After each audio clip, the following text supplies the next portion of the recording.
Au quotidien cette semaine sur LMTV Sarthe avec le Festival des vins et de la gastronomie de Laigné-Saint-Gervais du 28 février au 2 mars.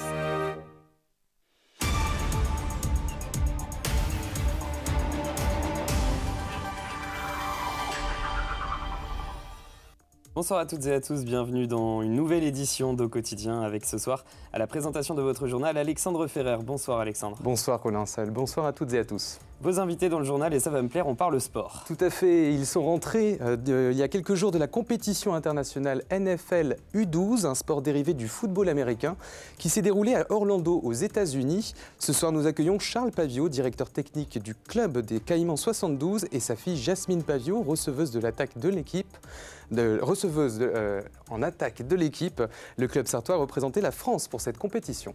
Et puis dans la suite, Alexandre, nous recevrons Ilem Charmy, chargé de mission chez l'UFC Que Choisir de la Sarthe, l'association de conseillers et de défense des consommateurs, créer une antenne jeune. Vous en saurez plus dans cette deuxième partie. Mais avant cela, place à l'actu du jour.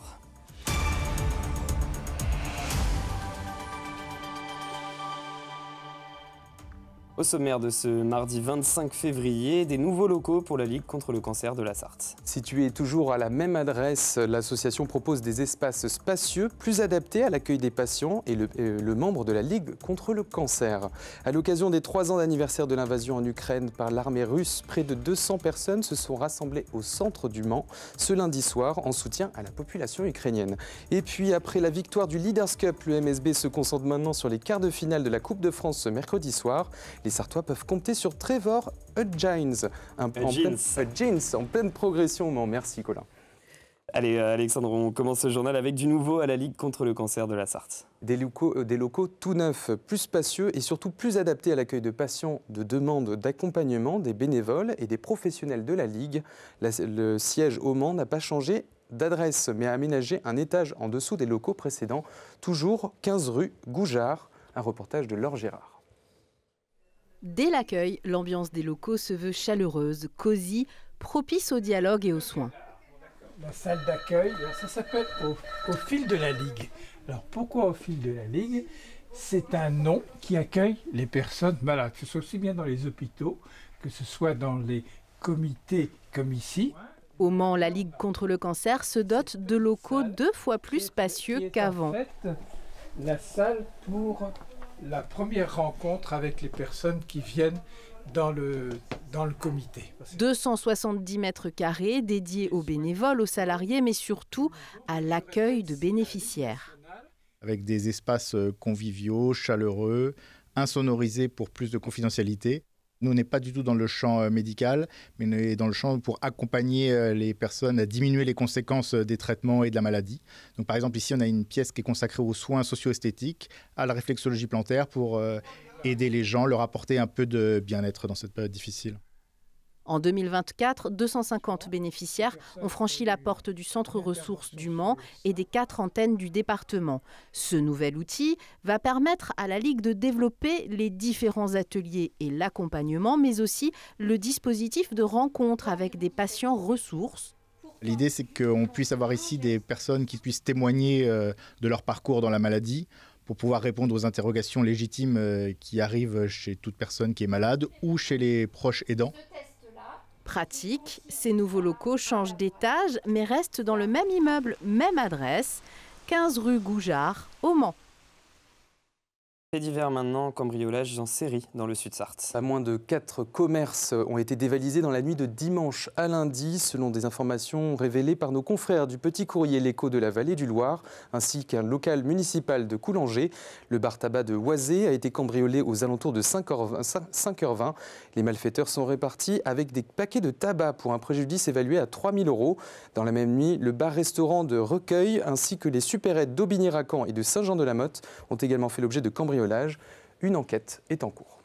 Allez, un mot concernant le secteur du tourisme en Sarthe. Après 2 années au beau fixe, les touristes se sont moins arrêtés en Pays de la Loire au cours de l'été 2024.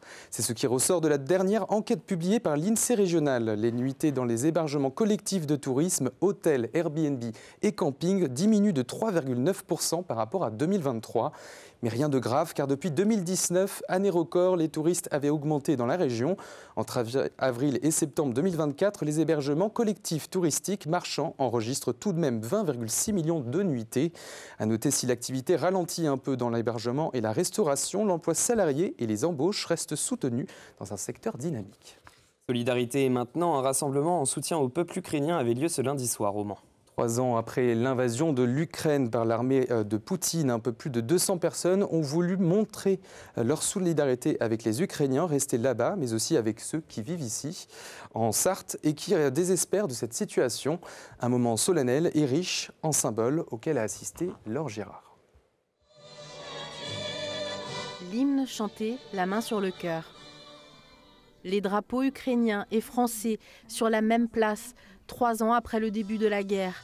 Les symboles demeurent, mais moins de Sarthois ont répondu présents à ce rassemblement de soutien.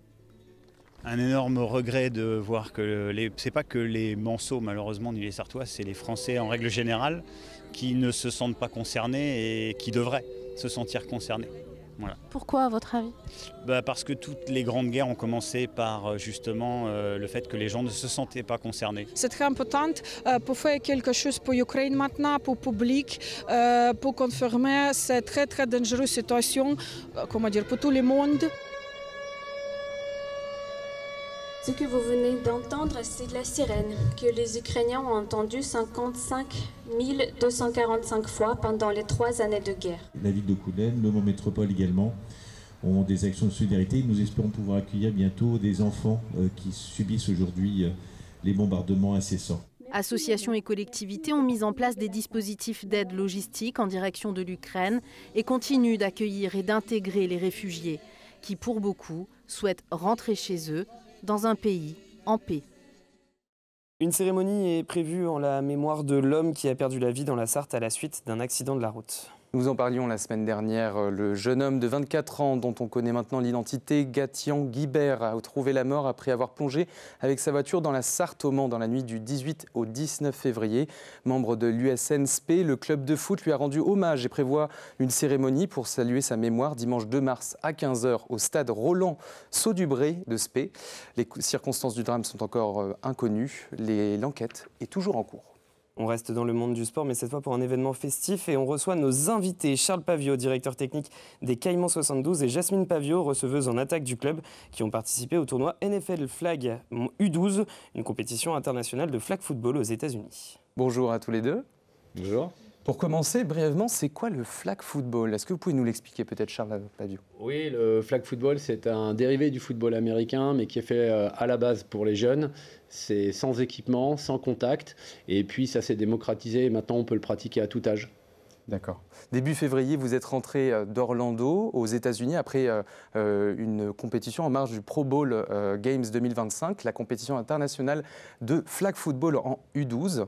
Et c'est en quart de finale que vous terminez cette compétition face au Canada, 36-7. Quel bilan faire de ce parcours ? C'était notre deuxième participation et on a fait mieux que l'année dernière. Effectivement, on se qualifie en quart de finale et on était très contents. On perd contre le champion du monde. On avait perdu un autre match contre l'équipe du Mexique qui finit 3e. Donc on a rencontré 2 très grosses équipes dans le tournoi. Et on a eu un parcours qui était au-delà de nos espérances. On a rempli tous nos objectifs. Donc on était vraiment très satisfaits. Alors justement, Jasmine, peut-être s'adresser à toi, tu étais directement sur le terrain. Comment était ton état d'esprit lorsque tu as intégré déjà le club ?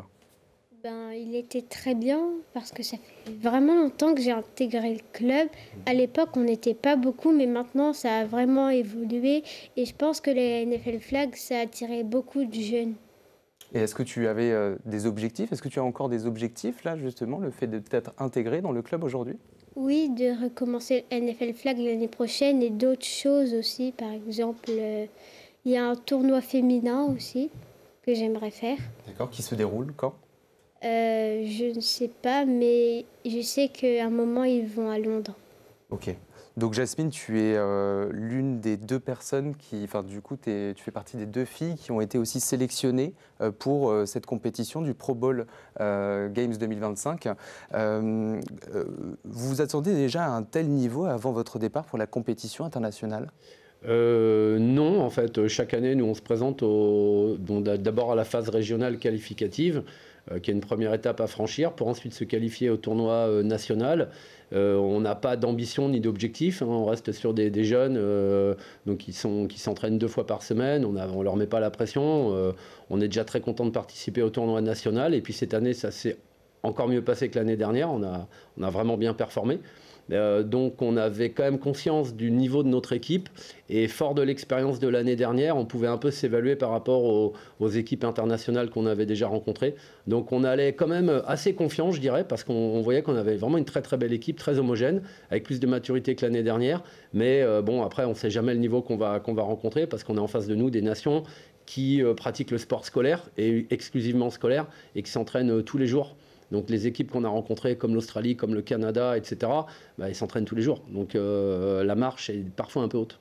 Le club fête cette année du coup des Caïmans 72, c'est 40 ans. Vous êtes à combien de licenciés, combien de bénévoles aujourd'hui au sein du club ? On a franchi les 275 licenciés à l'heure où je vous parle et on va encore accueillir pas mal de licenciés parce qu'on en accueille toute l'année.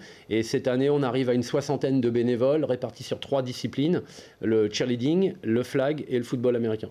Vous prévoyez quelque chose peut-être pour marquer le coup concernant ces 40 ans ? Ah oui, le 28 juin 2025, on fera une grosse fête et on va accueillir, j'espère, un maximum d'anciens adhérents. Très bien, écoutez, nous vous remercions, Charles Paviot et Jasmine Paviot, d'être venus sur notre plateau pour nous parler effectivement du retour d'expérience de cette compétition. Et puis ce qu'on vous souhaite, c'est une 3e fois, jamais 203. On reste dans le monde du sport, Alexandre. Premier match depuis le titre en Leaders Cup pour le MSB. Tout à fait, Colin. Ce mercredi soir à Antares, en quart de finale de Coupe de France, les Manceaux vont pouvoir célébrer le premier trophée du club depuis 2018 avec en ligne de mire une place dans le dernier carré de la compétition. Match à 20h contre Cholet, une équipe co-leader du championnat et que les joueurs de Guillaume Vizade ont déjà battu en quart de Leaders Cup il y a 2 semaines. Les Sartois peuvent compter sur leur meneur et scoreur Trevor Hudgens. Est-ce que je l'ai bien prononcé ? Trevor Hudgens, Alexandre. Je vais y arriver décidément. Meilleur joueur de Leaders Cup et en pleine émancipation au Mans. Un reportage de Colin Ancel.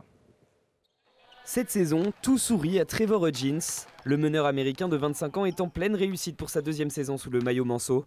Vainqueur du concours à 3 points pendant le All-Star Game, puis MVP de la Leaders Cup, remporté par les Sartois. Je pense qu'on est une bonne équipe. On est mort de faim, on bosse dur à l'entraînement et en match. La saison dernière, c'était ma première en Europe et il a fallu m'adapter à tout. Cet été, j'ai bien travaillé, c'est clair. Je suis revenu ici pour une 2e saison. Mon rôle, c'est d'être moi-même, honnêtement. Shooter et puis créer. Surtout que l'Américain n'était pas sûr de revenir en Sarthe, mais faute de contrat aux États-Unis, il s'est fondu dans le nouveau collectif Manceau. Mieux, il l'a amélioré. L'an dernier, quand il avait des temps faibles, il pouvait avoir une tendance à disparaître un petit peu des matchs sur les fins de match. Cette année, on voit qu'au contraire, c'est le moment où il donne sa pleine valeur. Dans des situations qui sont un peu fermées, des situations qu'il faut débloquer, on sait qu'il a la capacité à faire sauter le verrou adverse, comme ça a été le cas dans les dernières minutes, par exemple, contre Saint-Quentin. Et ce mercredi, c'est contre Cholet que ses qualités de scoreur sont attendues. La Leaders Cup est derrière, mais Trevor Hudgens, comme les tangos, ne sont pas rassasiés. Je vais continuer à travailler pour mes coéquipière et travailler dur. Gagner, c'est la chose la plus importante. Je pense que j'ai toujours gagné depuis que je suis né. J'aime vraiment beaucoup gagner. Première occasion pour exaucer ce désir de victoire ce mercredi à 20h contre Cholet à Antares en Coupe de France. Une autre compétition à gagner, avec pour Trevor Hudgens un potentiel nouveau titre de MVP à la clé. C'est la fin de ce journal. On vous retrouve, Alexandre, dans quelques instants avec Ilem Charmy, chargé de mission chez l'UFC Que Choisir, pour parler de l'antenne jeune créée par l'association. On se retrouve dans quelques instants sur LMTV Sarthe. Ne bougez pas, à tout de suite.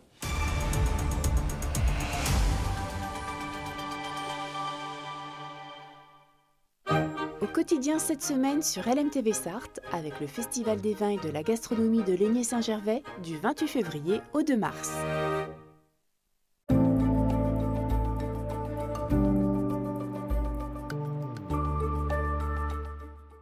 Bonsoir messieurs, dames, ravi de vous retrouver pour ce nouveau bulletin météo, ici même sur LMTV Sarthe, votre chaîne locale préférée. Alors pour votre soirée, des conditions météo globalement calmes sur l'ensemble de notre département, à l'image de cette carte, un ciel qui va commencer à se dégager. Les nuages seront de moins en moins présents. Côté température, celle-ci évolue entre 5 et 7 degrés, avec 5 degrés du côté de Vendôme, 6 degrés à Blois, à Tours ou encore au Mans, comptez 7 degrés pour la Flèche. Pour la journée de mercredi, au lever du jour, le soleil devrait être présent assez facilement avec tout au plus quelques petits nuages pour décorer le ciel. Mais regardez, en absence de couverture nuageuse, c'est vrai que les températures auront tendance à baisser au lever du jour entre 1 et 3 degrés. On n'est pas très loin d'avoir quand même quelques petites gelées matinales. Comptez 1 degré à La Ferté-Bernard, Pont-Valin, Malicorne ou encore à Saint-Calais. Idem du côté de Sille-Guillaume, comptez 2 degrés au Mans. Pour la Flèche, à Blois ou encore pour Laval, 1 degré du côté d'Alençon. Pour la suite de votre journée, vous le voyez toujours ce ciel qui restera assez variable avec encore une fois une alternance d'éclaircies, de passage nuageux, température entre 9 et 11 degrés avec 9 degrés du côté d'Alençon ou encore à Sille-Guillaume, 10 degrés au Mans, à Vendôme ou encore du côté de la Flèche, 11 degrés à Montval-sur-Loire, à Angers ou encore du côté de Tours. Des températures qui seront un petit peu au-dessus des normales de saison mais sans trop d'excès non plus. Ça devrait également se confirmer pour la journée de jeudi avec une journée qui semble plutôt identique sur l'ensemble du territoire. Et pour votre fin de semaine, vous le voyez, toujours un temps calme et sec sur l'ensemble de notre département, mais également sur nos départements voisins. En ce mercredi 26 février, on continue les amis de gagner quelques minutes de soleil.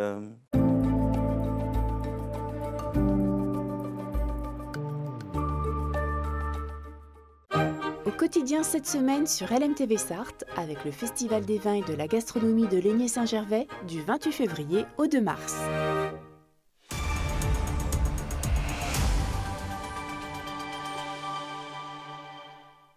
De retour sur notre plateau, bienvenue dans la suite de Quotidien. Si vous nous rejoignez, faisons un point tout de suite sur la qualité de l'air dans notre région avec notre partenaire RPI de la Loire.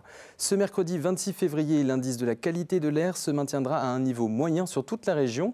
Les conditions météorologiques actuelles avec des vents soutenus et des pluies favorisent la dispersion des polluants émis localement. Seule l'ozone due à l'émission des chauffages au bois est responsable de cet indice moyen. La qualité de l'air devrait rester moyenne demain.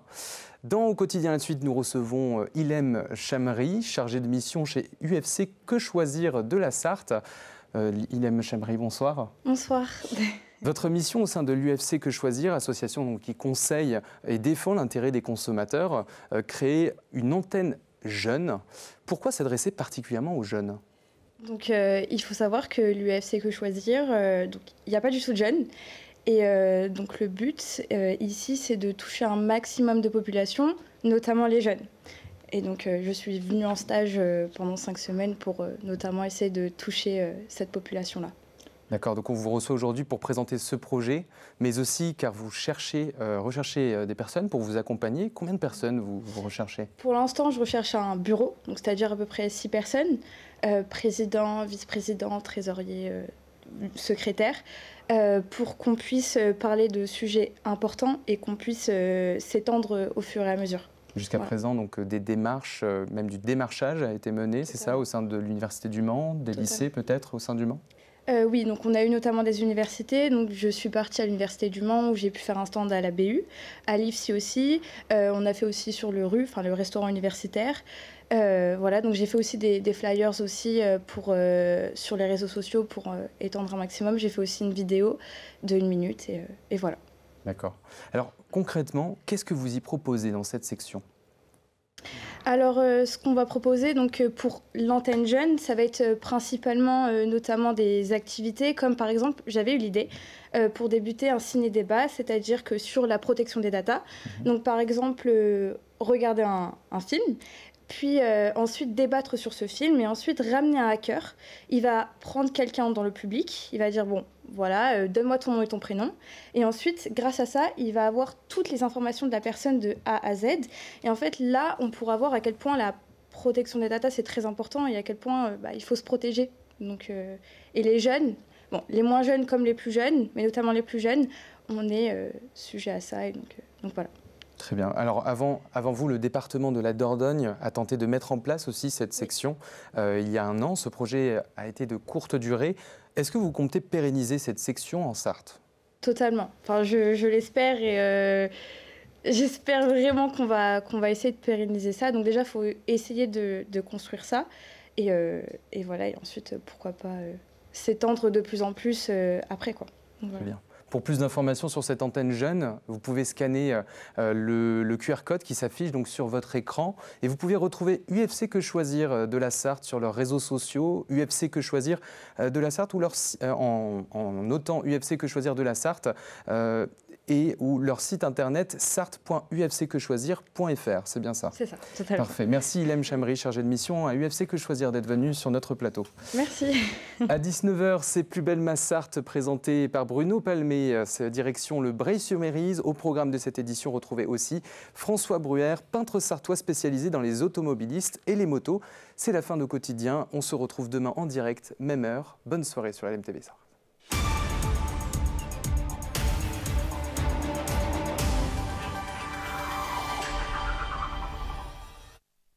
Au quotidien cette semaine sur LMTV Sarthe, avec le Festival des vins et de la gastronomie de Laigné-Saint-Gervais du 28 février au 2 mars.